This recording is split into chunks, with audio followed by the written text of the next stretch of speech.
it's me, Tara. Okay, so there's this video, how Top Gun Maverick's breathtaking practical effects were achieved, and we're gonna watch it together, because you guys know I'm Top Gun obsessed. I should get my hat. Hold on. Now we're ready.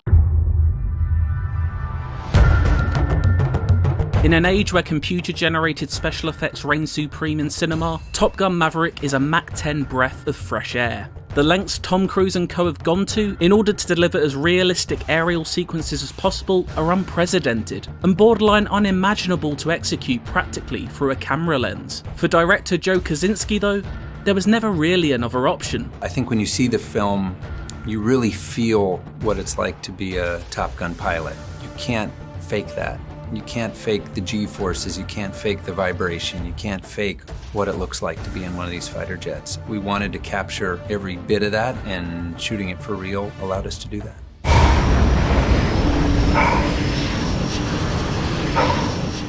Capturing these scenes was never going to be a walk in the park though, and before any of the actors could even step inside the planes they'd call their sets for the foreseeable future, a rigorous Navy-approved boot camp lay ahead. I mean, it was a lot. What Tom does for fun, I think, is other people's, like, hell. It really was quite tough, but the only way this film happens is if you have somebody like Tom dedicating as much time and effort to us. Tom designed a 3-month training course for them to go through because he had shot the first Top Gun, he's a pilot, he flies aerobatics, he's done aerial sequences in movies for years. So he designed a program that would get them as ready as they could be to be in a Super Hornet. And it took 3 months for them to go through it. And that doesn't mean it was easy for them to be in the F-18. It's still tremendously difficult and taxing, but at least they were able to get through it and do what they needed to do and capture these scenes. Once training was complete, it was time to get into the air. Steady steps needed to be taken. But for Miles Teller, it was a challenge he welcomed. It started out as excitement because we were flying in a, like in a Cessna. So it's just like, hey, we're going, and this is basically, if you want to get your pilot's license, this is step number 1, boys. And then, like, the next time we went up in the Cessna, they're like, all right, now we're gonna do a controlled stall, and he turns off the engine. So now you're just free falling in a plane. And so it got pretty real pretty quick, to be honest with you. And then that excitement turned into a lot of adrenaline and I think a healthy amount of kind of nerves. Working out training for the actors and getting them flight ready was one thing. Working out how these highly ambitious aerial sequences would actually be shot was another thing entirely. Fortunately, Kosinski and the crew had decades of action movie experience on their side. Tom's been making movies for 40 years and done big aerial sequences, so he knew how difficult it was going to be to capture all of this, so definitely benefited from his experience. He did an aerial sequence in American Made, he did a helicopter sequence in Fallout. This was taking it to a whole new level in terms of speed and complexity in terms of these machines, working with the Navy 15 months to figure out how to get the cameras in these things. We had air-to-air, we had cameras mounted on the outside of the jets, so yeah, then the naval aviators, we had to talk to them about movie making, light, altitude, speed, angles that we wanted to get. So yeah, they were serving as cameramen and women on this film as well. It was a huge team of people to pull this off. We were working with Top Gun, the real Top Gun, so we knew we were working with the best of the best, and every day they showed us why they are who they are. I mean, what they were doing for us in this film. Obviously, safety was the most important thing, but the professionalism and the skill they exhibit in the aircraft was pretty mind-blowing. Preparation was key for Kosinski, who had to meticulously plan every single motion the planes would make while up in the sky. Because once those planes took off, the entire scene was purely in the hands of the actors and their pilots. I would be there on the flight line, setting up the cameras all the way until the canopy closed, but once they pulled away, I didn't see them until they came back an hour later. So the only person you could talk to was the pilot, and you wouldn't even know how good the footage was until you got back. So once we got back to base, then we would play the footage, and then we would see like, oh, the lighting was off, I could have done more there. My eye line isn't gonna match from what that guy just did. And so to be able to film this, it was a highly technical kind of undertaking. And yeah, you had to do a lot of different things when you're up in the jet. Here comes some G's. There's 5 G's. 7 G's.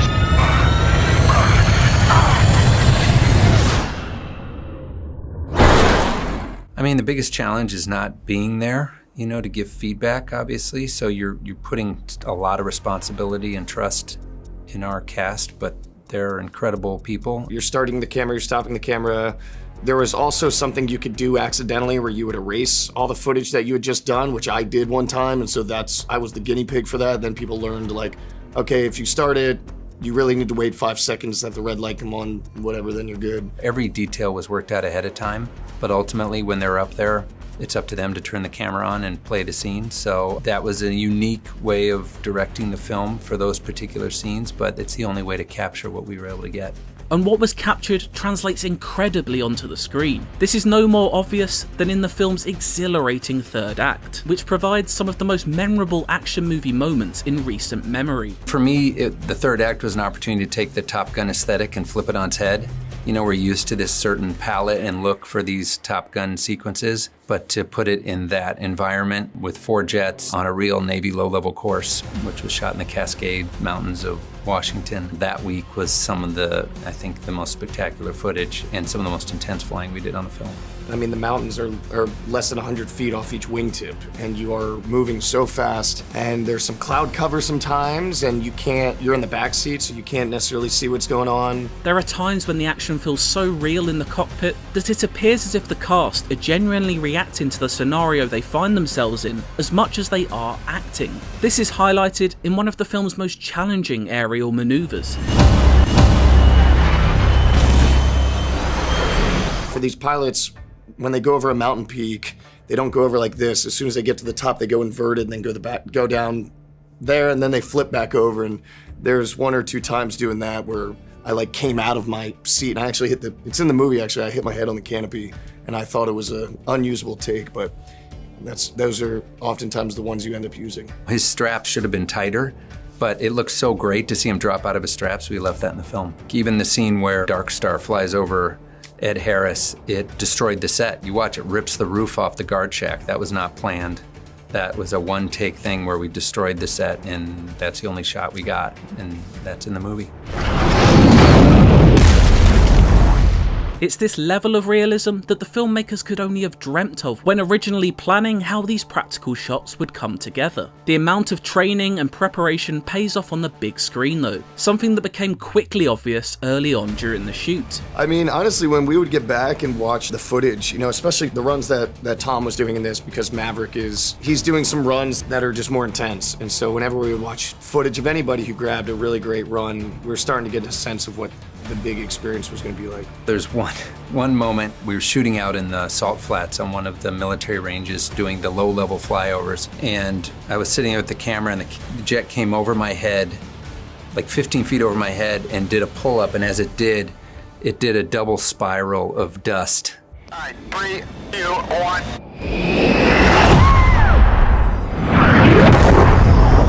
And I just remember knowing in that moment that shot was going to end up in the film.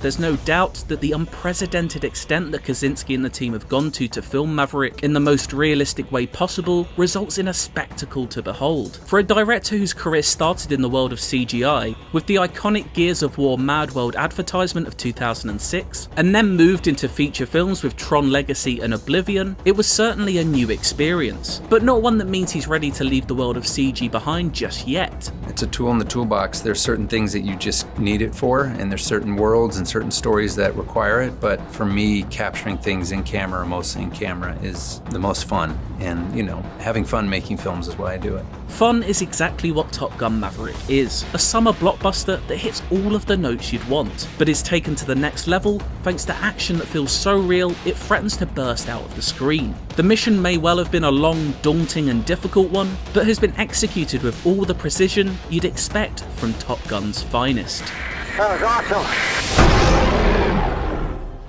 For more on Top Gun Maverick, check out our review, and for everything else, stick with IGN. Oh my god. You guys, what is wrong with me? I get emotional when I watch anything that has to do with Top Gun, or they did that and that was real. I just can't stand how cool it is. Oh my god, though, when they're in the twisty thing, nope. Nope, sorry, can't do it. Can we do anything else? Can we just put me straight up in the jet? And can I not do the swirly thing into the water? Nope, gotta do it. Okay, maybe get ready for some vomit then. Maybe get ready for some vomit then. Exactly what I say when I'm on a date and, you know, you're doing some smooching and you're like, it's not really there. You're not feeling it. I'm like, listen. You can't fake the G-forces. You can't fake the vibration. You can't fake what it looks like. To be here right now with us because you're faking it. So skedat, you know, see you on the next one or not. Probably not. Let's not do this again. Okay. All right. I know that you guys are done filming this movie. It's out. It's brilliant. One of the best films ever made. I would love to do that course. Tom designed a 3-month training course for them to go through. You know, if Tommy's available and he wants to still run that course, I'll sign up. I'll give you all my credit cards, you know, whatever kind of money you need, I'll take the course. If Tommy's not there, then I'm not. Forget about it. It's not worth it. But if Tommy's there, I'll do the course. I'll do the 3 months. I'll forget about all my life, everything that's happening. I'll do that course for you, Tommy. As long as you're there. But if you're not there, I'm sticking here. Okay? You don't get all my credit cards unless you're there, buddy. All right, Tom. All right, so I'll see you soon. Yeah? I mean, right here, she looks like she ate some spoiled food. It's like when you dig into the cottage cheese and you're like, nope, I think that's overdue. This right here is my nightmare. Controlled stall, and he turns off the engine. So now you're just free falling and play. And If I was back there, I'd unbuckle, reach right over the pilot, turn the engine right back on. I'd go, hey, buddy, no free falling for us. Not today, okay? Can't handle it. Nope, can't do it. that excitement turned into a lot of adrenaline, and I think a healthy amount of kind of nerves. Kind of nerves, Miles. You mean a lot of nerves. You mean like you're dying on the inside, almost having a panic attack to where you think you might not be capable of doing this. It's like me anytime anybody asks me to pick them up from LAX. Nope. Absolutely not. Makes me sick just hearing LAX. I can't do it. LAX. I mean, this right here is one of the most amazing sequences that you will ever see in any movie. Like, that's real, and it's just... God, I love it so much. Entirely. Fortunately, Kaczynski and the crew had decades of action movie experience. I have seen this over and over and over so many times, and when that plane drops off and you see his head move, you're just like, oh my God, it's so real. I'm so sold. I am so in it. God, I love this movie. I mean, I can't even say anything about this. Tom's been making movies for 40 years and done big aerial sequences, so he knew how. He did an aerial sequence in American Made, he did one, a helicopter sequence in Fallout. This was taking it to a whole new level in terms of speed. Tom Cruise, he's an alien. He really is. There's nobody like him. Nobody can do what Tommy does. And he's not from this planet. He's brought from somewhere else where the things live, whether they're aliens or Martians or whatever. You know, he's a combo of those things. And then somebody put skin on him and made him very, very attractive and was like, you go live in that world now.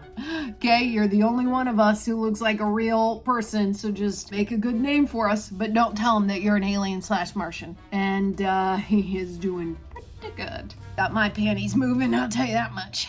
Exactly what they say when I face dance and there's judges there, and I'm just like... This was taking it to a whole new level in terms of speed and complexity. Talk about best day of your life. You're on Top Gun and they're like, they're gonna film another Top Gun movie. Tommy Cruise is coming with the directors. We're gonna have to do the... So yeah, then the naval aviators, we had to talk to them about movie making, light, altitude, speed. We're gonna follow them around, so we're gonna basically be in the movie. I would die. I would pee and poop my pants and laugh and cry, and I don't even know if I would survive it. I would just be so overcome that I might just die on the spot. But if I survived that, and I was a real Top Gun fighter, and then they're just like, you're gonna help us with the Top Gun movie, I would just, wow, best days of my life. I would probably be happier. I should have become a Top Gun pilot. Then I would have met Tom Cruise, and then life would be different. You know, it's so funny because when you're on set and you do a take, you're not, the director is right there. They're in Video Village. So they're like, cut, and then they can come up and be like, hey, don't suck, try that again. And you're like, okay, great, will do. These guys are gone for an hour and then they have to come back and then get notes. And then when they come back, he gives a sermon. He's like, all right, so you guys were gone for an hour. You did all right, but I got a lot of notes for you. All right, so overall, we couldn't see anybody, okay? The lighting was really bad. All your guys' heads were down and you all looked terrified, like you were all having panic attacks, all right? You need to be Top Gun pilots. All right, so just buckle in because I got 50 more notes for you, and then you're going to get back out there. You're going to do it again, and you're going to do it a lot better. Because what are we making? Top Gun Maverick! That's right. And what is it going to be? Fucking fantastic! Yep. Bingo. Now, if you ever want me to have an absolute panic attack and just freak out to a point where you don't recognize who I am. There was also something you could do accidentally where you would erase all the footage that you had just done, which I did one time. And it always happens on the good takes too. We're like, we didn't get that. The sound was bad. We had a fan in the background. And I'm like, are you kidding me? That was my best take. I mean, I was sobbing. You're saying we can't use the... All right, forget it. You know what? All right, let's go again. Just give them all the awards. And what was captured translates incredibly onto the screen. This is no more obvious than in the film's exhilarating third act, which provides some of the most memorable action movie moments in recent memory. Nobody else is in line. I don't even care about what other movies come out. Just give it to them. Just give them all the awards. Please, because I mean, come on. The old Navy low-level course, which was shot in the Cascade Mountains of Washington. Honestly, it's not even just this action sequence. It's every action sequence that is in this movie. I watch it and I get goosebumps and it makes me happy. And I'm just like, that's the freaking coolest thing ever. There's one or two times doing that where I like came out of my seat and I actually it's in the movie actually, I hit my head on the canopy and I thought it was an unusable take, but those are oftentimes the ones you end up using. His straps should have been tighter, but it looks so great to see him drop out of his straps. We left that in the film. Bravo! It's so good because when I was watching it, I was like, oh God, this is so real. Star flies over Ed Harris. It destroyed the set. Like that makes me so happy because when I saw that, it's in the beginning of the film and you're just like, whoa! And I am so happy to report that jet actually destroyed most of that stuff in that shot, which is just the coolest thing ever. It's the roof off the guard shack. That was not planned. Okay, so I'm editing this right now and I have to make let me put on my hat. I have to make a quick note. I'm sorry, but the roof came flying off the set and this guy is just like teetering a little bit. A roof came off the set and this guy is just like pretty steady. Bravo, Ed. Bravo. That's one of my favorite shots. We were shooting out in the salt flats on one of the military ranges doing the low-level flyovers, and I was sitting there with the camera and the jet came over my head, like 15 feet over my head, and did a pull-up, and as it did... When I see that, it's Goosebumps City right here. You guys can't even see it. Can you see the goosebumps? God, can you imagine being there filming such a huge film and then it's just he pulls up and the dust and you're like, yeah, definitely that's going in a cut. That's beautiful. Fantastic film footage is what I'd call that. And did a pull-up, and as it did... Gosh dang it, this movie is good. I gotta go see it again. This guy's face, he's like, yeah, let's just take a little TikTok. All right, let's wait. Oh, here it comes. Then he's like... His life was like, looks like it was forever changed after that. There are a lot of times when I am on set or I'm making something that I have to make, like a Real Killjoy, trying to do a Real Killjoy 3. It's time and money and locations. It's really just money, but it's like to find the locations and get a camera guy and get sound and get actors to play zombies. When all of it comes together and you make a film and you're actually able to make it. Capturing things in camera, mostly in camera, is the most fun. Having fun making films is why I do it. Honestly, I have the most fun being on set or making a film, and that's exactly why I do it. The reason I am an actor is because when I am on set, I feel absolutely at home. There's a thing that happens to an actor when you're called on set. You're there because of your talent, because of what you bring to the table to tell a story. Meaning I'm there because I can affect the audience who watches this story. Whether that means I make you feel angry, sad, I make you cry, I make you laugh. If I can do that because of the way I projected a story onto a screen, then I've done my job and I've lived a good life. I mean, it's just It's brilliant. It's fantastic. This video is awesome. Thank you, IGN. I gotta go see this movie again and again and again. I really shouldn't even stick around to edit this video or put it out. I should just say, you know, I made this video, forget it. I'm going to see Top Gun Maverick again. It is that good. You got to see it on the big screen. Do not wait. It is phenomenal and it will change your life. Come back, leave me a comment. Tell me that you went to go see Top Gun Maverick and it didn't change your life, because I guarantee you it will. I swear to God, a great movie can change your life. You get a little bit of that Top Gun in you, I tell you, you're gonna feel inspired. It gets the juices flowing. It gets the juices flowing, and it's phenomenal. I love you, Idiot Army, and I will see you on the next one.